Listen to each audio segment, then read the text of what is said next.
Hi. Last time we were talking about free choice, the great 50-50. And we ended off by saying, know where your choices are, know your 50-50, and make it easy for yourself. Now what we're going to talk about is Hashem, and how He puts choices in front of you where you need them, and changes the status of things when you need that. Let's listen. Vulam, kefi yitchalev zmanav, כך פוריש יתחלף מצבו ושאר מקרב. כי כל זמן ההשתדלות הנה צריך שיהיה בתכונה אחת, שיוכלו למצוא בו כל העניינים מצטרכים לו לפי עניין ההשתדלות הזה. So, when things change, when times change, your situation has to change.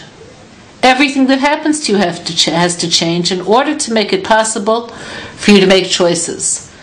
So a situation that you already outgrew is a situation that will change.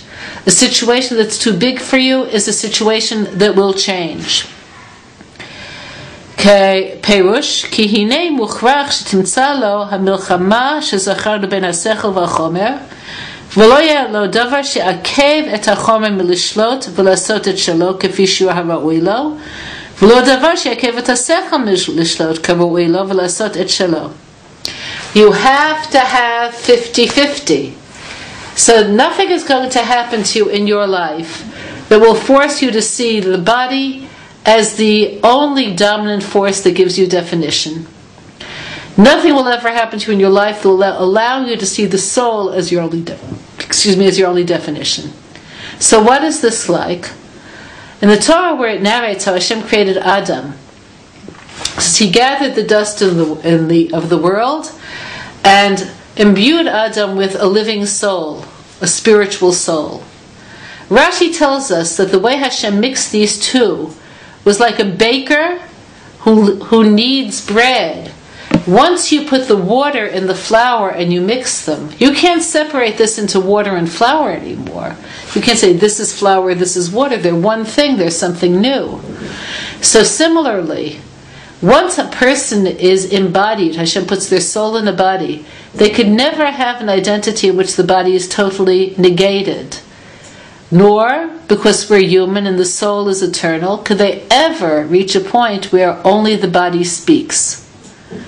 So Hashem will always keep their situation such that there's balance between the body and its desire for exploitation and immediacy and vivid pleasure, and the soul and its desire for depth and connective reality, achievement. It will always be balance. Okay. וכן לא יהיה דבר שיגרום לחומר להתחזק יותר מן הראוי ולא יגרום לשכל להתחזק יותר מן הראוי. Nothing will cause your material side to be stronger than it should be, or your spiritual side to be stronger than it should be. כי אף על פי שמצד אחד היה נראה זה יותר טוב, הנה לפי כוונה אמיתית והעניין הנרצה באדם, שהוא קניית השלמות בהשתלטותו אינו טוב. So even though you might think that you deserve to have the battle end, how long does this battle have to continue? Wouldn't you like to get up in the morning and say, today I'll be perfect. My thoughts, my speech, my action, perfect. So on one hand, there is something to it, but on the other hand, that's not what we were created for. We were created for the process itself. Let's hear more.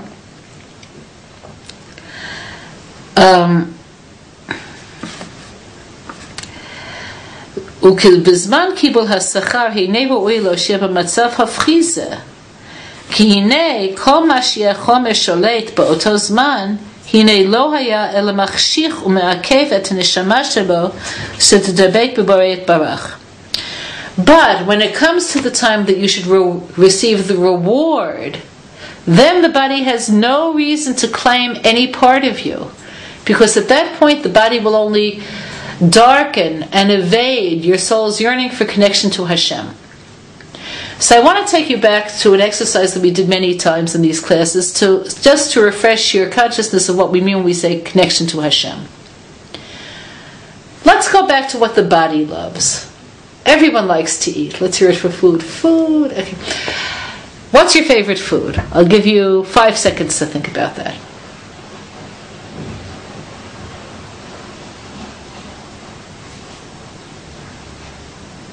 Okay, are you there? So let's say you're me, and the answer to that question would be fried chicken. Okay, but perfectly fried chicken, not too crusty. No, okay, whatever. I won't go into the details. Suppose magically I would go home tonight and I discovered that somebody made me perfect fried chicken. I'd be happy. How long will the pleasure last? Only as long as the piece of chicken lasts. And how long does it take to eat a quarter of a chicken? Not that long. So the pleasure is real and vivid, but it's a very brief endurance. Everybody knows this intellectually, because this is true of